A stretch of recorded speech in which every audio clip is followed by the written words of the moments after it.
Two things I really love are the Muppets and movie soundtracks. So we're getting some chocolate in that peanut butter and ranking the soundtracks to the Muppet movies. Actually, there are going to be two lists featured here. One for the songs and one for the underscore. A film's score often plays a huge part in how the final product turns out, but it really feels like they get overlooked by a lot of people. So I want to highlight the background music in addition to the songs that everyone knows and loves. To make something clear about this list, I'm ranking the soundtracks as a whole. That means I'm ranking the songs as a collection rather than individually. The top movie on the list will be based on what I feel has the strongest set of songs. I'm also going to be focusing on the songs originally written for that movie, which will really only be relevant when we get to Muppets from Space.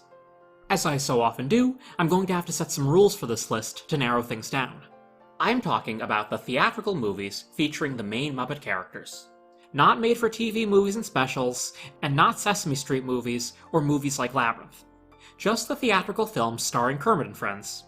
So let's play the music and light the lights, because it's time to get things started. Our first movie is the appropriately named Muppet Movie, with songs by Paul Williams and Kenny Asher.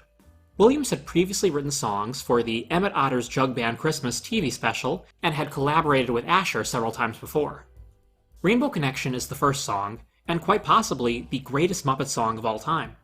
It perfectly captures the yearning, dreaming spirit of Kermit the Frog. It's insightful without seeming pretentious. I remember this one affecting me from a very young age, and it's never stopped. I also want to shout out the arrangement.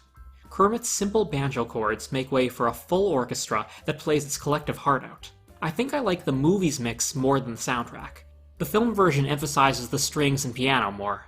The song was nominated for an Academy Award, but lost to It Goes Like It Goes from Norma Rae. I listened to that song, almost wanting to hate it on principle, but it's actually quite pretty. I still think that Rainbow is the better song and more deserving of the award, but I recommend you give the other one a listen. Moving right along, our next song is... moving right along. The perfect song for a road trip movie.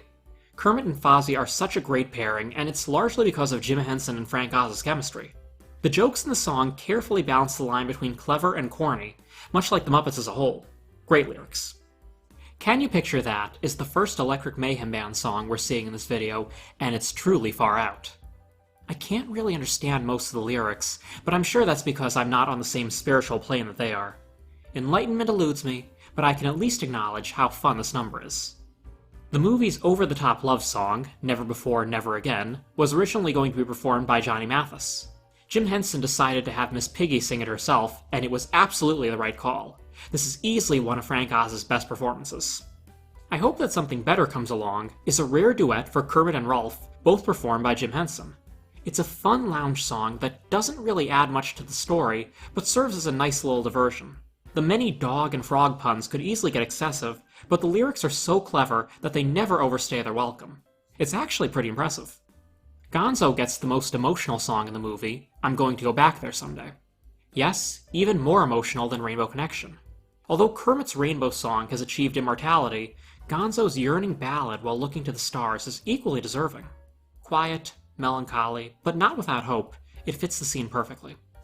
Magic Store wraps everything up as a rose-colored look at movie making. The main section is only about a minute long, but the lyrics perfectly convey the dreams of so many Hollywood hopefuls out there. The final verse, Life's Like a Movie, Write Your Own Ending, always gets me choked up, with the massive cast of Muppets performing it serving as the cherry on top. The score was also written by Williams and Asher. It definitely has a 70s feel, although not overtly. At some points, it has a sort of honky-tonk sound. My favorite parts are the emotional string-based scenes for Kermit talking to himself in the desert and his speech to Doc Hopper. The official soundtrack only contains one true score piece. There are also some instrumental versions of Never Before, Never Again, and I Hope That Something Better Comes Along. These are nice, especially the pop-sounding Never Before, but they're more source cues than actual underscore. I don't know if there's much demand for a full score release, but I wouldn't turn one down. It's not the most dynamic or interesting score we'll see on this list, but it's certainly nice, and definitely hits me in a nostalgic spot. For The Great Muppet Caper, Henson turned to one of his regular collaborators, Joe Raposo. Raposo had first worked with Henson on several TV specials, and went on to write extensively for Sesame Street. Muppet Caper was meant to be a throwback to early movie musicals, and Raposo delivered the exact kind of music that was needed. Some of his pieces really do sound like they're from an Astaire and Rogers movie.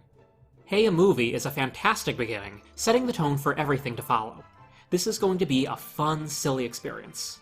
While there has never been a truly dour film starring Kermit, it could be argued that Muppet Caper is the most upbeat Muppet movie. It's all in fun, you paid the money, wait and see. This is a classic story where the good guys fall in love and triumph over the villain at the end. I remember hearing someone describe Happiness Hotel as the kind of song that gets better every time you listen. And for the many, many times I've listened to this, I'm inclined to agree. This wacky, witty hoedown about the crumbling hotel is one of the most essentially Muppet songs out there, and one of the highlights of the soundtrack. It's a little thing, but I just wish the official audio release included the scurrying music for the Bellhop Rats. I feel that out of all the songs in the movie, Steppin' Out with a Star is the one that best captures the Fred Astaire energy they were going for. This one really feels like it came straight out of the 30s, in the best way possible. Nightlife is another showcase for the Electric Mayhem Band. It stands out as the most contemporary-sounding song in the movie. Like the previous Mayhem song, I won't try to adequately describe how funky this song is, since my inability to do so will give away the fact that I am very lame. But based on that last sentence, you all probably figured that out anyway.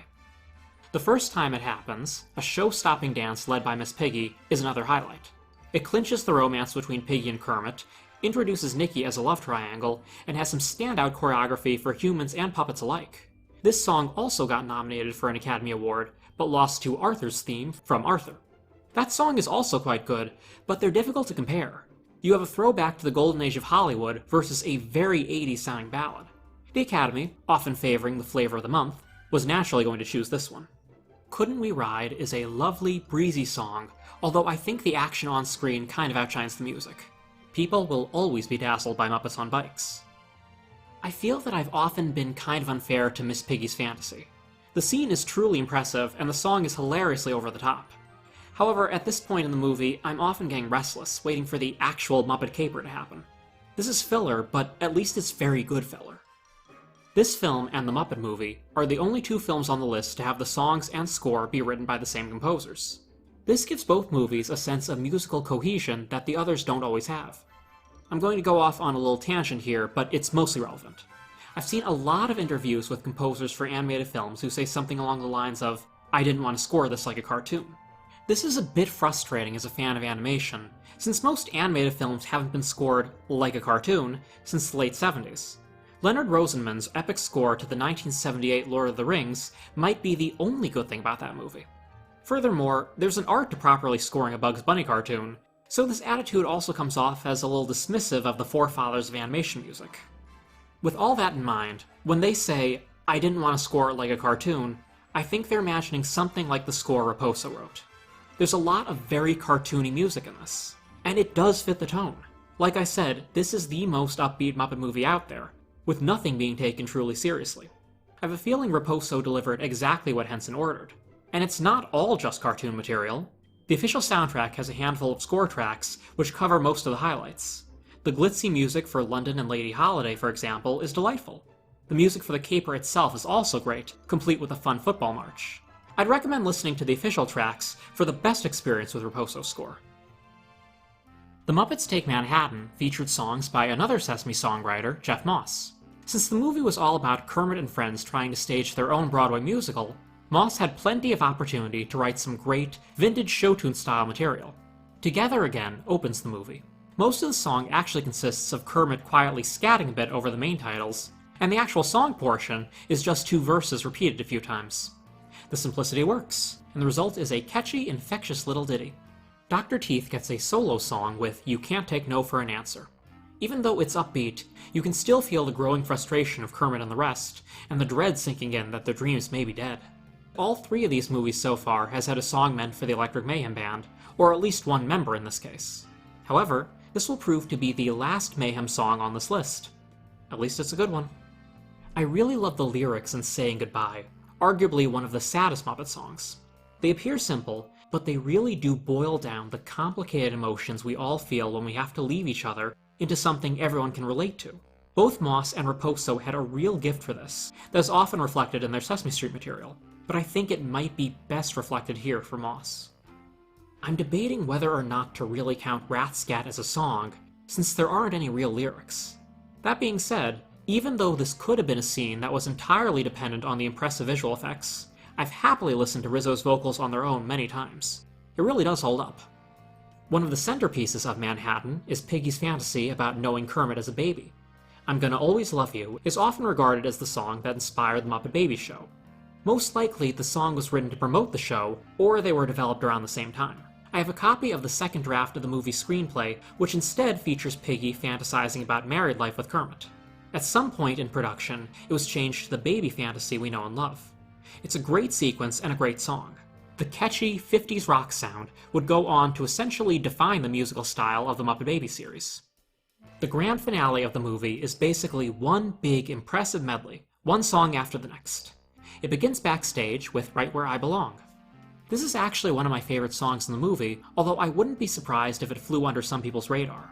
It's brief, but unapologetically upbeat. It was actually used in a Verbo commercial recently, so I heard it in a lot of ads before YouTube videos. Is this YouTube's insidious plan? Use Muppet songs in their ads so I don't skip them? Well played, YouTube. This leads into a Broadway ensemble number, Somebody's Getting Married. I don't know if it truly captures the old-fashioned show tune sound the way that Muppet Caper captured old-timey Hollywood, but it has the same spirit. He'll Make Me Happy slows things down with a genuinely moving song for Kermit and Piggy as they finally tie the knot. I love that no matter how big it gets at the end, with everyone joining in, it never feels comically over the top. It's completely sincere in what it's trying to say, and I really appreciate that. There are two short sections in here as well. Waiting for the Wedding and The Ceremony are counted as individual songs, but I don't know if I really have anything to say about them. Sorry. The underscore was by Ralph Burns, who, in addition to writing movie scores, also worked as an orchestrator for several musicals. He was a natural choice to do a movie about a Broadway musical, but the actual underscore is incredibly sparse.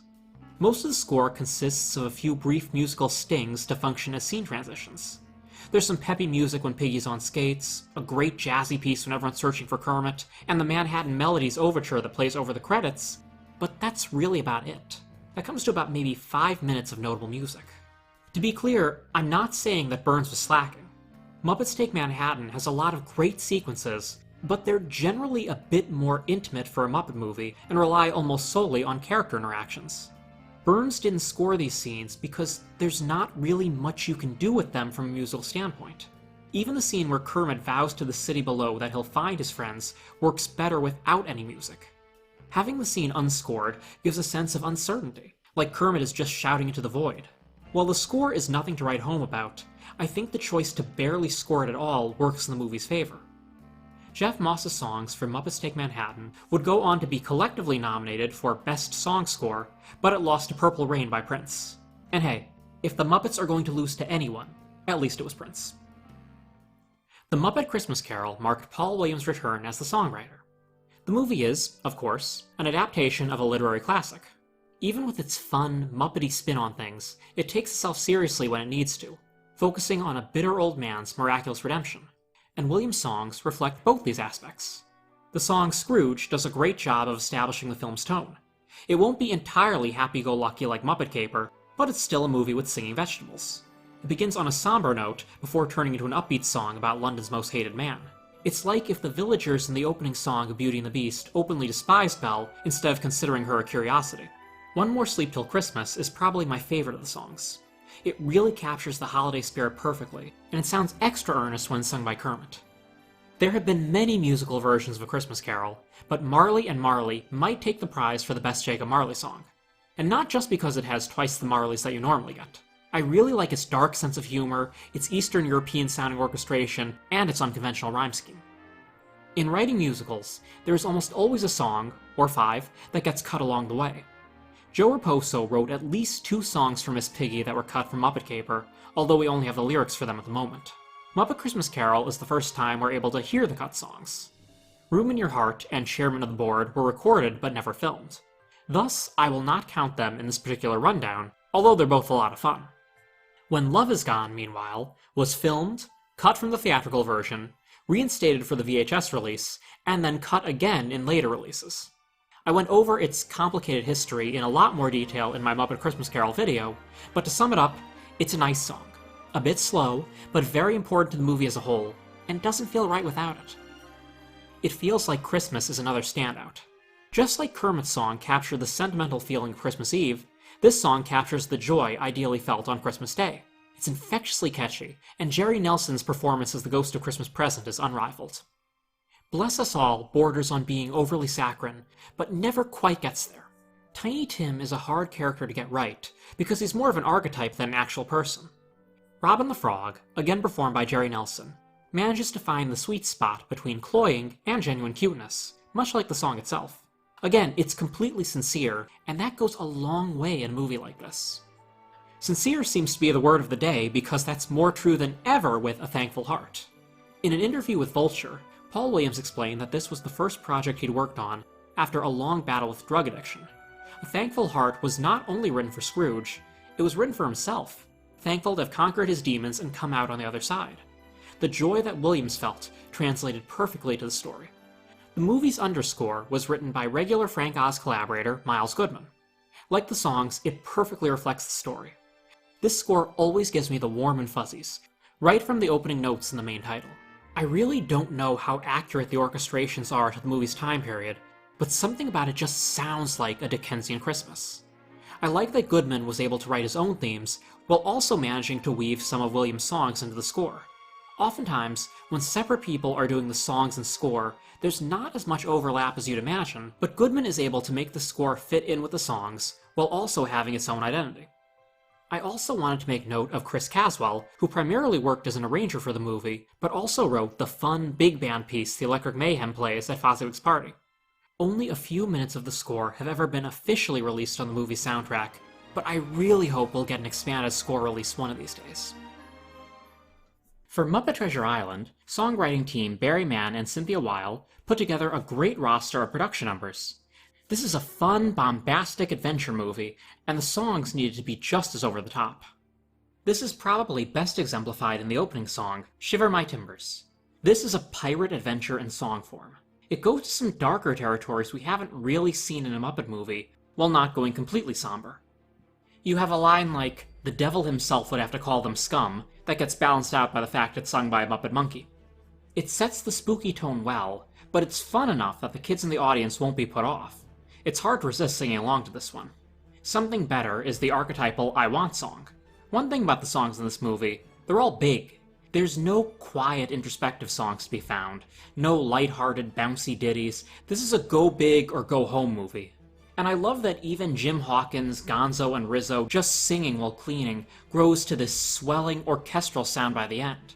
The only visuals are these three guys playing around, but the song elevates it into a really stirring, touching moment. Sailing for Adventure continues in a similar vein to the previous songs, but with a lot of humor thrown in. Cabin Fever, the showstopper of all showstoppers, is somehow both pointless to the plot and extremely necessary at the same time.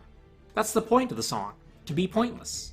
Everyone goes crazy from the lack of wind, and their madness takes the form in the biggest song of the movie, rapidly changing genres with each verse.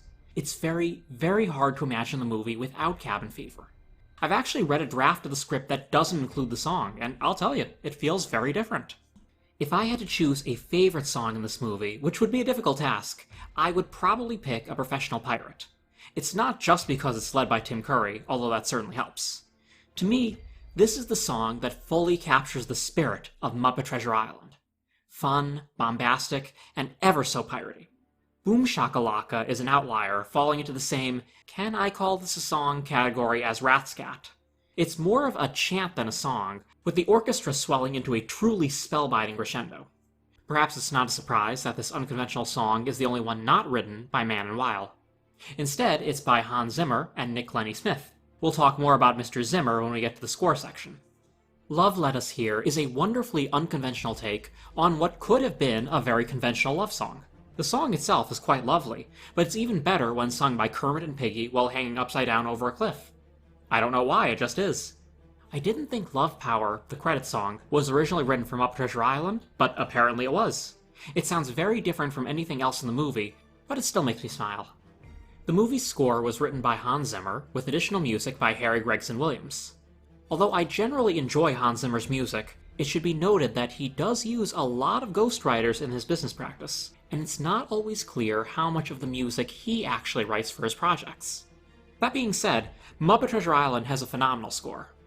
Zimmer would go on to work on the Pirates of the Caribbean franchise, but I'd say that Muppets actually has the more authentically swashbuckling sound. You can really hear the orchestra here, while a lot of the music in the Caribbean movies sounds a bit murkier and kind of processed. I appreciate that although his score has its lighthearted moments, it doesn't get too silly. The fanfares as the ship sets sail and the action pieces are appropriately epic. The Muppets, in general, are best when everything around them is taken seriously, including the music.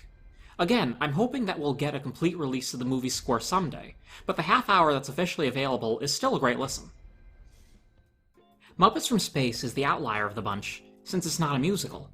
In fact, the only original song written for it, Eye to the Sky by Ween, was cut. Otherwise, most of the songs are original recordings of 70s funk played in the background. For this reason, I don't think I can really put it in the rankings, at least not for the songs. The score, on the other hand, is fully original. It was written by Jamshid Sharifi, with additional music by Rupert Gregson-Williams, just like his brother Harry did for Muppet Treasure Island. According to the album's credits, Rupert wrote the theme for the evil government agent pursuing the aliens. The score in general is quite good. A lot of the earlier scenes match the funky sound of the songs, while the final section on the beach is more orchestral. The emotional theme for Gonzo is definitely a highlight. As you can probably tell by some of my descriptions, I don't know much about music theory, but I know what I like. Moving right along. The Muppets' return to the big screen was simply titled The Muppets. These very funny characters received songs by the very funny Bret McKenzie of the Flight of the Conchords fame. I know a lot of people really enjoyed this Muppet movie, and I'm certainly glad they did. It's always nice to see the Muppets being appreciated. For me personally, though, there were a lot of aspects that did not quite hit the mark, including some of the songs. However, the opening number, Life's a Happy Song, is perfection. In this song, Mackenzie captured the Muppet voice perfectly. Fun, catchy, clever, immensely feel-good, this is as strong an opener as any. I think this might be the best song Mackenzie wrote for either Muppet movie, and it definitely starts things off on a high note. Kermit's song, Pictures in My Head, was actually not written by Mackenzie. Instead, it's by Jeannie Lurie, Aris Arkantes, and Chen Neiman. It's appropriately emotional, but I don't know if it really affected me as much as it was intended to. I do appreciate the line Kermit has about Fozzie. They may have been unbearable, but I still love your jokes. Us too, Kermit.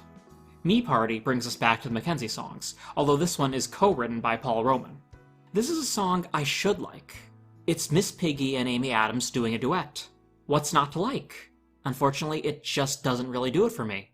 I hate to say it, but this one actually kinda gets on my nerves. Let's Talk About Me, with music by Bret McKenzie and lyrics by Allie D. Theodore, is a villainous rap for Tex Richman.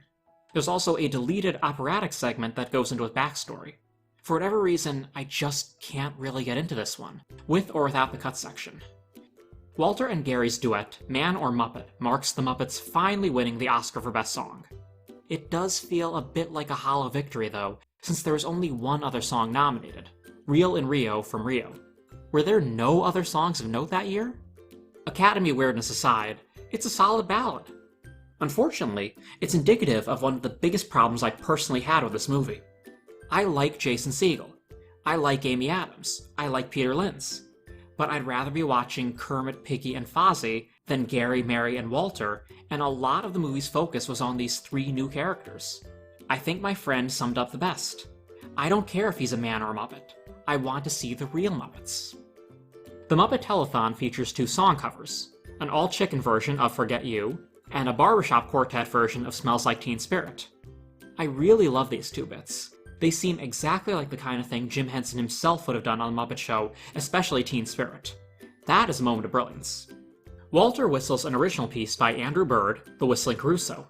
I'm not sure if it qualifies as a song, but it deserves a mention. It's no gargling Gershwin, though. There are also some new covers of classic Muppet songs. The Muppet Show theme makes sense for their telethon, of course. And there are two Rainbow Connections. One is sung by Fozzie at a cheap motel with equally cheesy-sounding new lyrics by Mackenzie. Later on, there's a genuine one performed by Kermit and the rest of the cast. While I hope the decision to use Rainbow Connection was made with earnest intent, I wish they had done something new or different. There were a lot of moments in this movie that almost felt like they weren't sure if audiences would accept the Muppets, even though the whole movie was about how people still love these characters. It feels like, and I could be wrong, but it feels like Rainbow Connection and the random Phenomena part at the end were thrown in as sort of a cushion. These are two songs that everyone associates with the Muppets, and that even non-fans generally like. It seems like someone, perhaps some executive, was not feeling confident in doing a Muppet movie, and I wonder if this could also account for a lot of the focus being put on the humans. The score, meanwhile, was by Christoph Beck, who scored countless movies, and his score to this was serviceable. It sounds a bit like a generic comedy at times, and I don't really feel like it has an identity of its own to set it apart from the other Muppet movies, or even some other comedies. I think the emotional pieces are the strongest parts. The final movie we'll be covering is Muppets Most Wanted. A good deal of the crew returned in this one, including Bret McKenzie as a songwriter. And I think in a lot of ways, this movie was a big improvement over the previous one. I know I was a little hard on the Muppets. I wish that movie had a better title. But I'm really happy to see the sequel taking a big step in the right direction. We start things off with We're Doing a Sequel, another strong opener. It definitely has Hey a Movie vibes, and has a lot of legitimately funny jokes about sequel ideas, the nature of Hollywood, and the requisite celebrity cameos. It's also interesting to acknowledge that, although we've had plenty of Muppet movies, this is the only one to directly follow the continuity of a previous film. This really is the first theatrical Muppet sequel. Constantine, one of the best Muppet villains since Long John Silver, gets a great song in I'm Number One. I'm a sucker for these old-fashioned vaudeville-sounding numbers, so that probably helps. This one really drives home just how arrogant Constantine is. He knows his henchman, Dominic, resents his treatment of him, but he's confident that he doesn't have the spine to fight back. Big talk from a little green frog. The Big House captures the Muppets' oddball sense of humor with a doo-wop song about a Russian gulag. It's funny, it's catchy, it's authentically Muppety. Not every villain gets two songs. While I still prefer Constantine's first number, I'll Get You What You Want is a solid follow-up to Seduce Piggy. Matt Vogel really sells the performance. It's funny first and foremost, but you can tell how hard Constantine is trying to come off as being seductive, and you fully believe Piggy falling for him in the end. The interrogation song, featuring additional lyrics by Paul Roman, is a lot of fun. It highlights a bunch of characters, lets Sam the Eagle have his moment in the spotlight, and the jokes are mostly funny. I especially like the quick-paced sections that fall somewhere between a rap and a patter song. I wouldn't mind seeing more songs like this in the future. Piggy gets her own moment to shine in Something So Right, with some assistance from Celine Dion. The idea of a song focusing on Kermit and Piggy growing old together was first proposed for Muppets Take Manhattan, as I mentioned earlier, and it's nice to see that it finally got used here.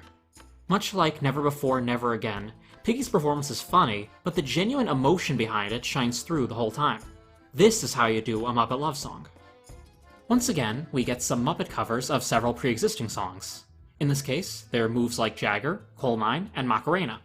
The Muppets have referenced Macarena several times over the years, but I'm legitimately surprised it took them this long to actually cover it. The movie ends with the characters singing Together Again from the Muppets Take Manhattan, but it doesn't bother me as much as using the Rainbow Connection and Phenomena in the 2011 movie. I want to say those songs were put in there as a tribute, but instead they felt strategically placed, like they were trying to maximize the Member Berries experience. This one feels like it was thrown in for fun, which I appreciate more. Christoph Beck returned to score this one, and like everything else, it's a big improvement. The action music, backed by a dramatic Russian choir, is delightful. Another highlight is the creepy, mischievous music for Bobby Benson's Baby Thieves. And now it's time to do the actual ranking. We'll start with ranking the collective songs. Just to be clear, I don't really think of any of these soundtracks as being truly classified as the worst. Some are just better than others. And right off the bat, we are not counting Muppets from Space. At number 7, we have The Muppets. Life's a Happy Song is absolutely terrific, but none of the others really do it for me. Number 6, Muppets Most Wanted improved a lot of things I didn't necessarily care for in the previous movie, including the songs. A much better batch this time around. Number 5, The Great Muppet Caper. I adore Joe Raposo, and he wrote some fabulous songs, especially in the movie's first half. But they're just not quite as good as the group of songs found in Number 4, The Muppets Take Manhattan, with Jeff Moss's sometimes playful, often poignant songs. I really hope the soundtrack can get a re-release, since it's only officially available on an out-of-print record and cassette. Given that Disney doesn't own the rights to it, who can say? Number 3, The Muppet Christmas Carol. Paul Williams is at his best here, with quite possibly the best musical adaptation of A Christmas Carol. And yes, there are dozens of those things out there. Number 2, The Muppet Movie. Paul Williams is at his best again. I'm sure some Muppet fans are calling sacrilege on me listing this one in second place, and I understand, but my heart is pulling me toward number 1, Muppet Treasure Island. While each and every Muppet movie we talked about has some standout songs, I feel that Muppet Treasure Island is the only one where I rarely, if ever, skip a track. Every song here is a delight. And because movie scores never seem to get the appreciation they deserve, we are now going to rank the underscores to the movies. Number 8, Muppets Take Manhattan. Ralph Byrne's sparse score works within the movie, but there's too little of it to really consider for the list. Number 7, The Muppets. A serviceable comedy score.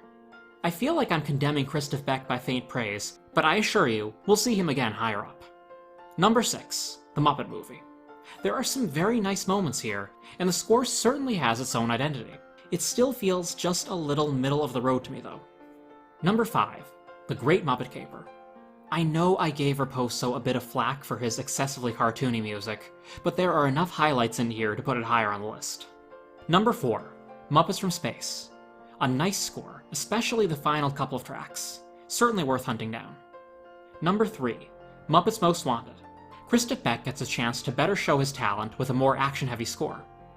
Number 2, Muppet Treasure Island.